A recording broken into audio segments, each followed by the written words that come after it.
Like, he's, dude, his clubs don't even have numbers on him for crying out loud. Like, dude, the guy's just weird. He's all into the analytics and the mathematics of the game, and it seems to be working out for him, so it's hard to criticize.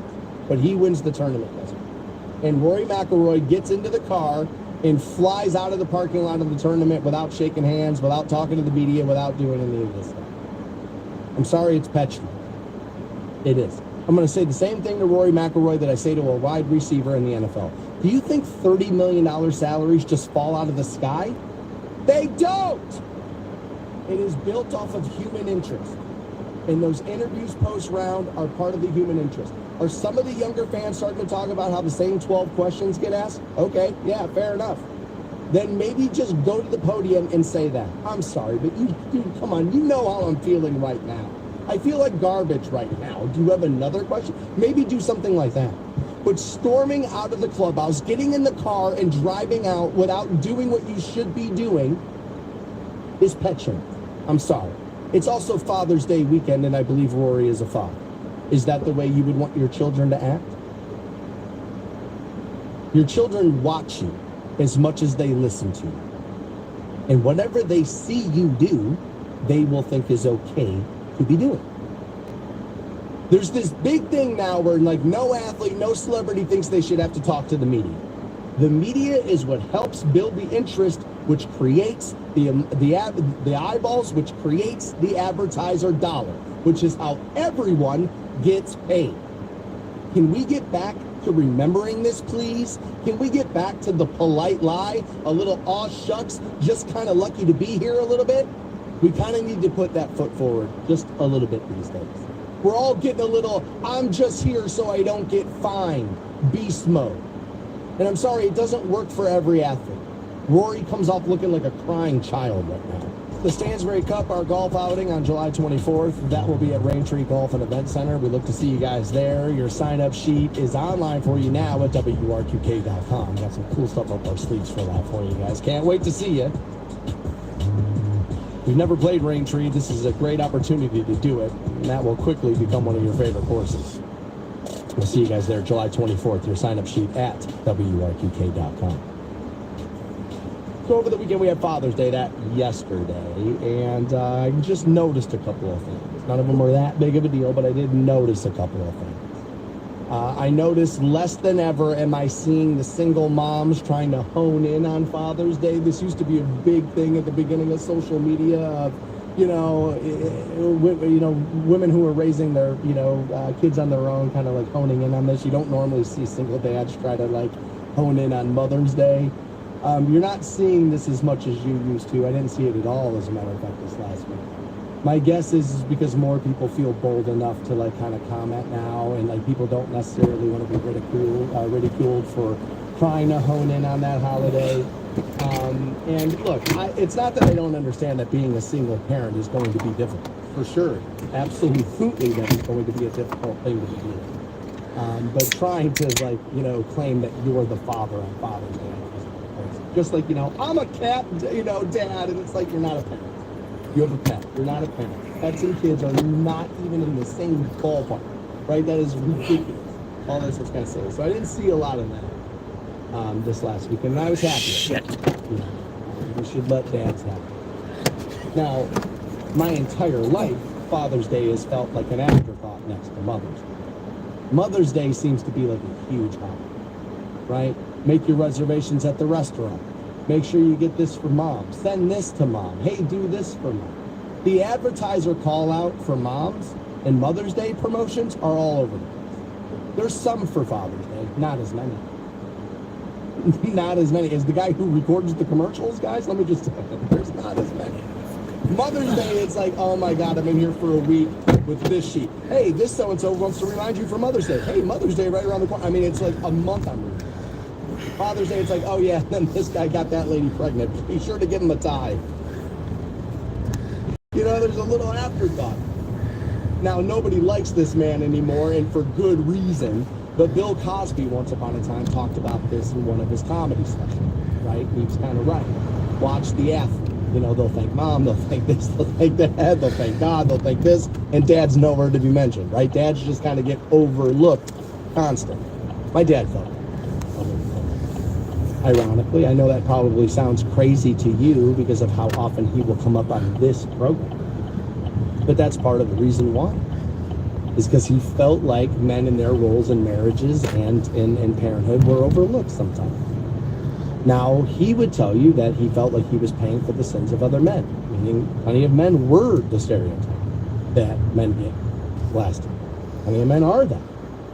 And so he would maybe understand that, but he didn't necessarily like that. You know? Now, he was as guilty as anybody else is making it happen, though, because he drilled it into David. Make sure you take care of your mother. Love your mother. Be nice to your mother. Help your mother. I mean, it was constant. He was just trying to teach us how to be decent young men. I'm not sure he nailed that job, but okay. But he was trying, right? And I understand. My mom, I don't think necessarily did the same thing about making sure we were respectful of our father. We were taught to fear our father, for sure. Wait till your dad gets home. That was always the big one. Wait till your dad. Mom was kind of the loving figure. Dad was the arm of punishment. That was essentially that was how they broke up the house. I'm willing to bet a lot of people probably felt that. I feel like dads sometimes get overlooked. And when you look at society today, the number one thing most people will tell you is we need strong fathers back in these houses, and we need them right now. Look up and down. You think that we have this problem, that problem, this problem, that problem? If more fathers are in the houses, if more fathers are taking care of their kids, probably not. Probably not.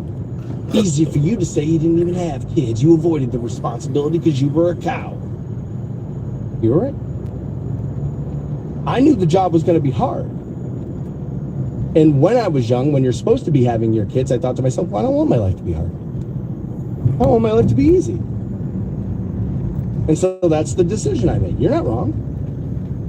You're not wrong. I think the people you should really be pointing the finger at are the people who had children and were surprised that it was tough once they had them. Like, oh my God, this is difficult. Like, those are the people you need to be worried about. Like, what do you mean you didn't know that was going to be hard before you did?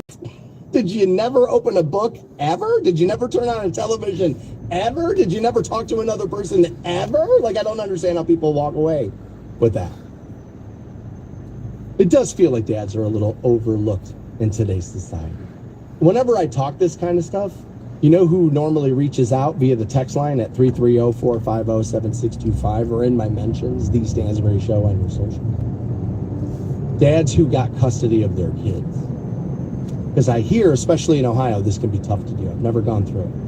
Never had to go to like family court and decide who gets custody of the kids. But most people tell me, dude, you have to be, and I mean a terrible mother, for them to take them kids away from you. Like, they just literally will look at the mom and be like, they go with mom. Right? They go with mom. Now, again, we're talking about this as a whole. I'm sure case by case, this hasn't necessarily been true, but by and large, that's what people have told me. Traditionally, that's the way that goes. I have seen that. This would be anecdotal at best, but have I seen that in my life? Yes. I watched some of my buddies get divorced, and I look at some of those wives, I'm like, whoa, did I send them kids with her? Dude, that woman is a nut. Dude, I know for sure that woman is a nightmare, incapable of handling those children at all. But she's the mom. A lot of times those single dads will reach out to me and be like, man, dude, like, people don't talk about us enough. People act like we're a section of the population that does not exist.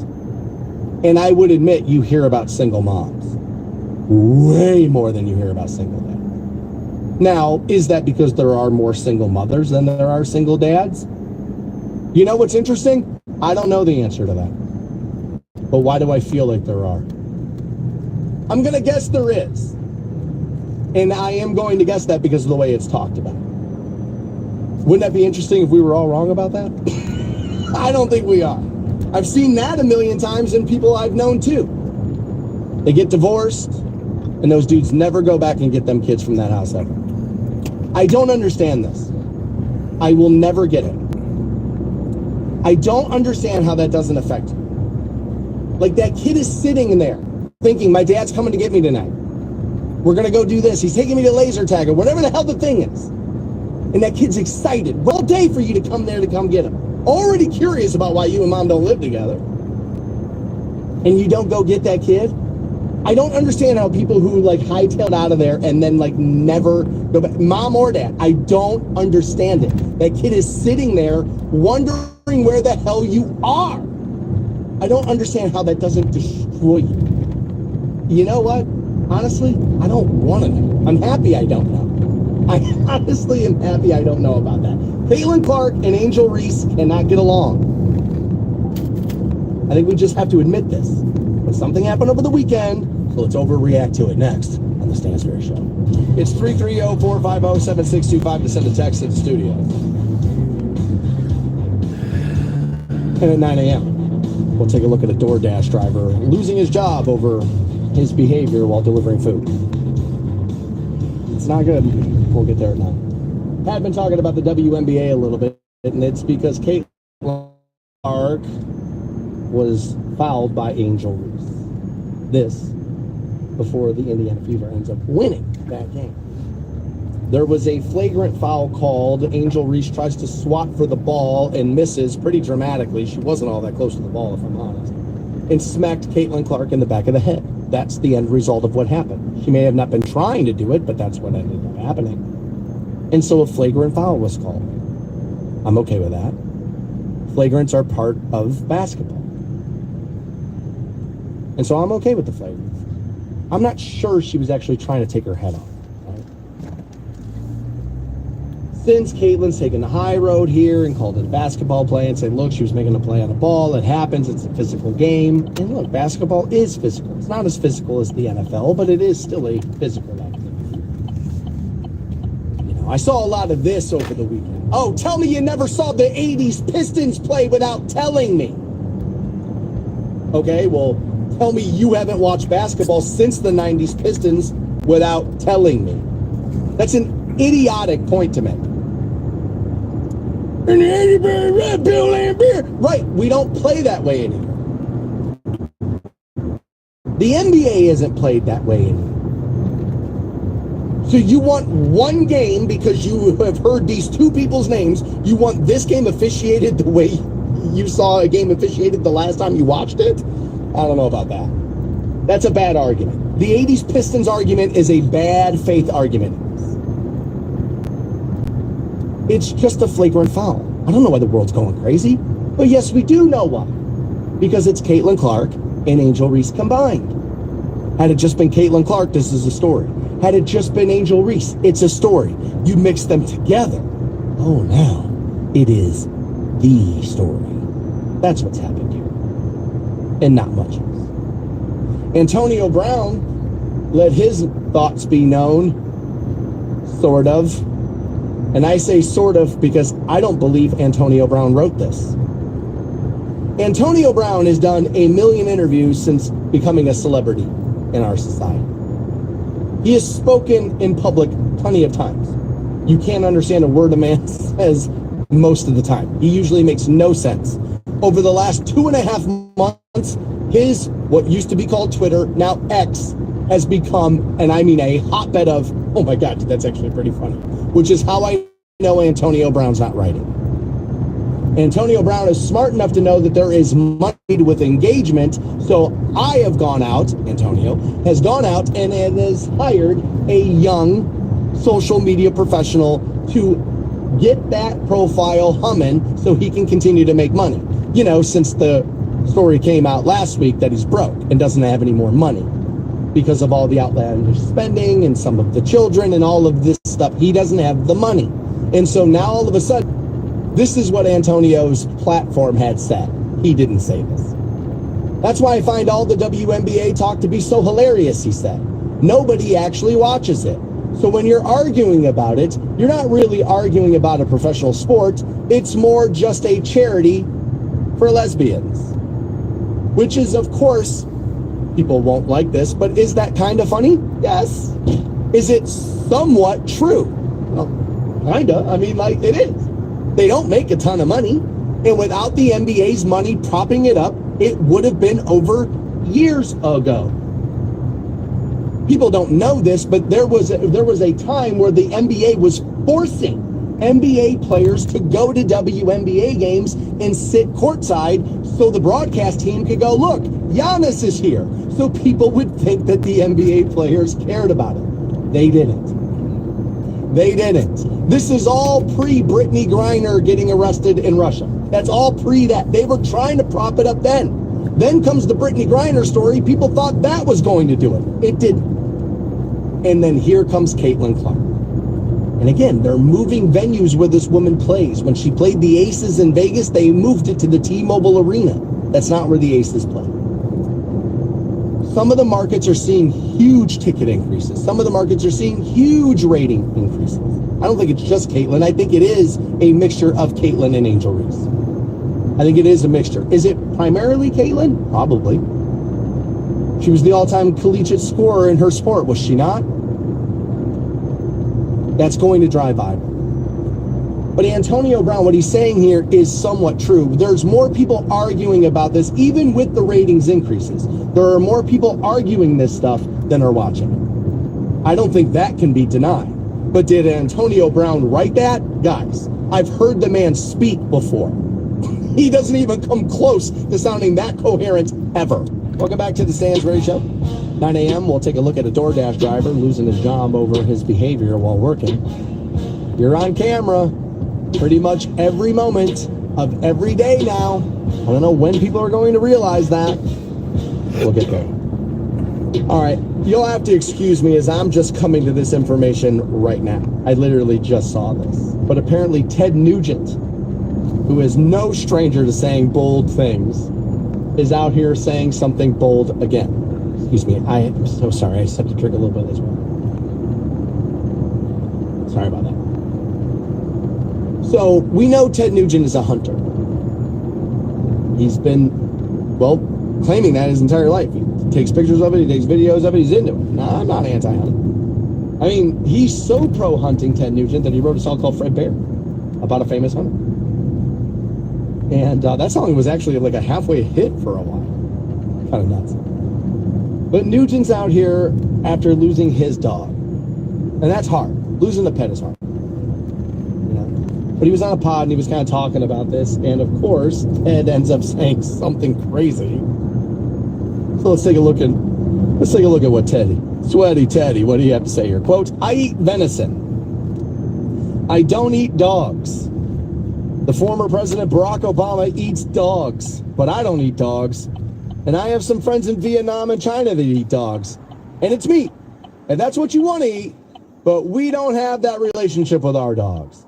Even though you go to a Chinese restaurant, I promise you, you're going to eat dogs at some point. And cats. The point is that I'm a hunter. I'm a farmer. Not a trapper. I harvest the surplus to maintain a healthy environment. Anybody who's got a problem with that is like brain dead. You've got to be the dumbest MFer on the planet to think you can stop hunting for one season. I donate tons of venison, which is the purest, most healthy, nutritious, delicious protein in the world. My wife, Shemaine, and I, and my son, my family, we donate tons of venison to soup kitchens and homeless shelters. Do you really know somebody that has a problem with that? Can you realize how soulless, how a nasty a person would have to be to go, well, you shouldn't feed the homeless venison? And then he laughs. F you. Now, so many articles had summed this up about him calling people who are anti-hunting soulless. It's like, that's where you think the story is? I kind of feel like the story is in here. I promise you, you're gonna eat dogs at some point and cats if going to a Chinese restaurant. That was his claim. If you go to a Chinese restaurant, I promise you, you're gonna eat dogs and some point cats. That's nuts. Now, it has been one of the largest stereotypes I have ever heard about any group of people. Right? This is. I remember it was in the Sopranos episode. It's been in a ton of stuff. This is what you learned about Asians while growing up. Don't lie. Good at math, bad at the driving, and do their filleting cats and serving them as General Soaps. Those are like the three things you heard growing up, right? Yeah. Doesn't necessarily mean they're true, but that is what you heard growing up. I feel like that's the story, not calling people who are anti-hunting soulless. My father was a hunter. He liked to bow hunt. He felt like that was the most fair way to be doing it. I don't know. It's not my thing. It's not my hobby. My father, that was how he enjoyed his time. And he took David and I when we were real little down. My dad's family's all from New Philly. And they had a bunch of property back in the day. And they used to go down there and they would rabbit hunt a lot.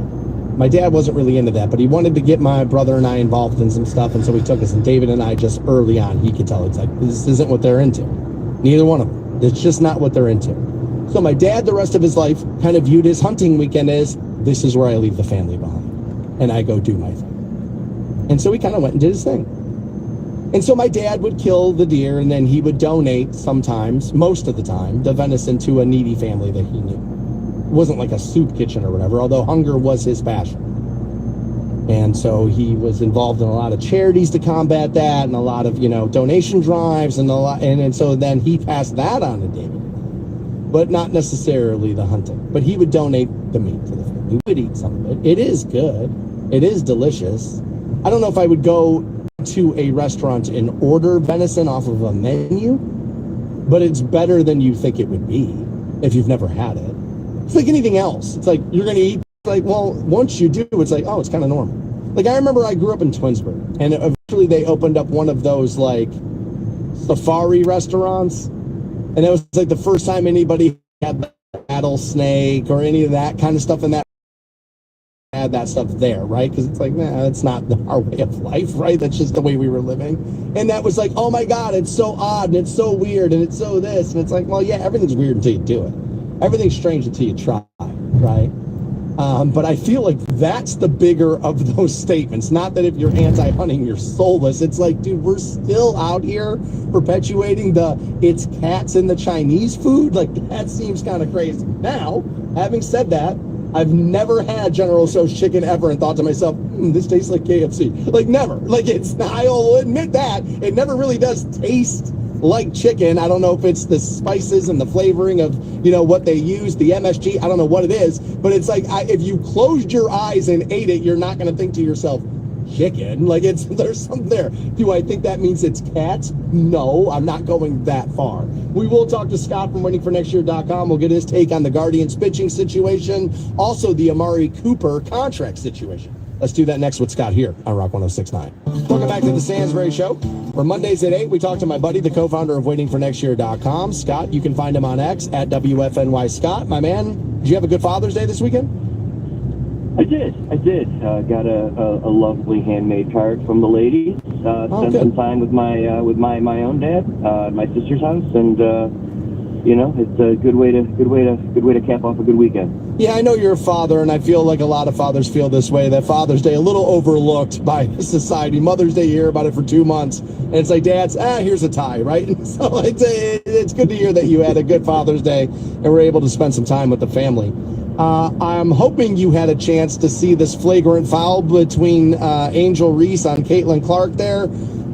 I feel like this is a little overblown. She misses the ball by a pretty good margin, but it is in motion. I just feel like people are looking to make this a bigger deal because it's Caitlin Clark and Angel Reese, and it's more fun to do it that way. Are you okay with just a flagrant foul, or do you think a suspension is coming? No, I don't think a suspension is coming, and I do think anyone with an internet connection has seen this already. I think my immediate response yesterday when I saw it was First Take just wrote itself. Yeah. It's going to be all you hear about today. Yes. It was a flagrant foul. Yes.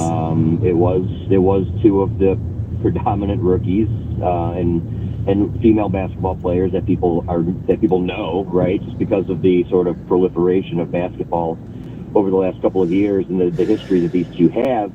But I do agree with you. I think that's where it ends. I think a lot of this is going to be a referendum on the topics that have been bantered about for the last couple of weeks, right? This is just more the latest in it. I will tell you, Angel does herself no favors in post-game criticizing the officials after something like that, but that her response was blaming the officials, and Caitlin's response was, "Hey, this is hard basketball. We're both trying to win," right? I think and that is going to be, I think, what a lot of the conversation is going to focus around. This is not a race-related comment. I think Angel sometimes can't get out of her own way, and I think Caitlin considerably has received a little bit of a different coaching in the way of media and how she presents herself, and I think that's been the case all through Iowa as well, right? And so I think that's going to be the conversation. I don't think it's going to be should it have been a flagrant 2? Should it have been? I mean, these kind of fouls happen in every NBA game. Every game. And and I think now we're more people are just watching the WNBA, and it just so happens that these two, again, just given their sort of platform, are going to incite a lot more conversation, but yeah, I don't think there's much beyond that if we're isolating just those couple of seconds. Talking to Scott from waitingfornextyear.com, and I actually want to go back to your point about Angel Reese. You said sometimes Angel can't get out of her own way, and Scott, I said it differently earlier. To me, it seems like she is embracing the Draymond Green villain role, but you can make the argument Draymond, he can't get out of his own way sometimes. So I think there is a similarity between those two players, right? Yeah, I think the difference is Draymond was good. Oh my God! And I think Angel has a lot of growth to do in that capacity. I mean, statistically, she's not quite there yet. Okay. You know what I mean? Draymond really wasn't full Draymond until they started winning a lot of basketball games, right? Then came out of the shell, right? Yeah, I think he always had that personality at Michigan State and so forth, and that's why he fell so far in the draft. Also being a 6'9" center doesn't help. But I think Angel seems to be taking on this character, that has sort of stemmed from, the LSU days. And I'm not saying she's acting as much as I'm saying, I think you used the term embrace. I think that's a really good way to put it. She is sort of playing this villain role, and I think there were some quotes towards the draft time where she's, was saying she's not a villain. There was some sort of contradictory stuff there, but certainly the way she's been speaking post-game leads you to sort of have that sort of heel mentality versus sort of the baby face that Caitlin Clark has had, if we're going to use some WWE. Yeah, that's how I almost forgot, but we do have the NBA Finals tonight, and I almost forgot because Boston has a commanding 3-1 game lead over the Dallas Mavericks. Do the Mavs have any shot here whatsoever, or are we headed for a 4-2? What are we headed for with the Celtics Mavs? Yes, looking for some big receiver money. The problem is the receiver market has been reset recently. Justin Jefferson just got paid, and I think that the a little hesitant to get Amari Cooper to those types of numbers. How do you see this situation resolving itself? Call must have dropped there in the middle of that Amari Cooper question. I apologize. We'll try to get Scott back on the air for you guys next. Looking ahead for tomorrow's program for New Tur Tuesday. Got some new Def Leppard. We'll probably get to that. There's new country music all over the place. And apparently new Cool J.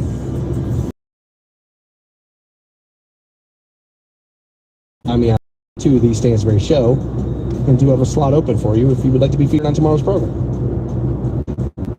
Or any Tuesday in the future. We will do that tomorrow at 9. I have here this is what I'll call rage bait, and this is what you would call rage bait. So I saw a couple of big online accounts going overboard about what this woman is doing. And those accounts are worried about us glamorizing obesity. And I have said this differently, that we are, the acceptance culture is going to go too far at some point. Now, if somebody else is obese, it doesn't really affect you unless you're sitting next to them on on the plane and the subway maybe or something like that. And then healthcare costs. That part does affect all of us, right? And obesity does do a number on healthcare costs. That part is true. As a matter of fact, I have here the latest data from the Food Research and Action Center. The latest data that they have, this is from 2020. they're telling me, indicates that 39.6% of U.S. adults are obese. Another 31.5% are overweight. 7.5% are severely obese. Let me see here. That's been pretty consistent for a while. As again, I'm looking at another study here that has it about 36% in 2012. So there's about a 3% increase from 2012 to 2020 there. 8-year span, 3% increase. So, like I said, there were a couple of online accounts that are up in arms over what this woman has said about being obese is actually being really, really smart. It's what she's claiming. It's one of the smartest things you could ever do is being obese. My problem is I don't think she's actually saying this. I think she's saying it so people will lose their minds, otherwise known as trolling. I don't think this woman absolutely believes this, or actually believes it is the word I should have used there. I think she's trying to troll people like Lips of TikTok, and she's done it pretty successfully. Here is that audio in question. You know why being overweight is one of the smartest things you can do? Well, why? Why is it one of the smartest things I could do? What is it? Just imagine a zombie apocalypse and there's no food left. Right. I mean, once we get the zombie apocalypse, 5 seconds into the audio, we kind of know she's screwing around. Right? Don't we kind of know she's being facetious at this point? You know why being overweight is one of the smartest things you can do? Why? Just imagine a zombie apocalypse and there's no food left. Okay. Overweight people keep all the food in their belly. Therefore, they would live longer than people who aren't overweight. Why? Okay. So, first, no. Right? No. Okay, so first I think is this. The zombie apocalypse isn't happening. Like, that's not coming, right? Like, if you want me to take you seriously, we should have maybe brought it back down to a thing that may actually end up happening. I don't see the zombie apocalypse. I guess maybe nobody ever sees the destructive event coming. Fair enough. I would maybe grant you that. I don't think that's going to be the thing. Second is, aren't you going to be the ones that are having the problem running away from the zombies? Aren't you? I mean, you have a land speed of about 0 miles per hour. And so, like, I don't know if you're going to be able, how are you going to live longer? How is that going to be? The zombie is going to get you, which again, I think she was trolling people. Look, I've been telling you this for 5 years. Look at the way people post things online. It is all so people will interact with it. So you will say things in the comments, which is what? Engagement, which the algorithm sees as good. So push to the top of the pile. I've said it differently a million times. People will say, who cares? Like just now, as a matter of fact, the repository put out a story about a young woman who's from Canton. And she's now living in the UK and she's doing something ballet related over in the UK. So the local news is like, hey, a Canton resident doing something somewhere else. Oh my God, that'll be attention worthy. And so sure enough, you go to the comment section. And what does one of the first comments say? Only 10 people care about the ballet in America. This is what I'm paying 50 cents a month for trade. Okay, well, the more you interact with something, the more you will see it. That's just the way it goes. The computer thinks big angry dude likes this thing, so show this guy this. Beyond that, what creators of algorithms have figured out is you are way more likely to talk about, consume, and comment on something you hate than something you like. Something that makes you angry versus something that makes you smile. It's all a trap. It's all cheese in a mousetrap that we all go by and take a nibble of. And then the bar comes down and snaps your neck. That's what she's doing here. This woman does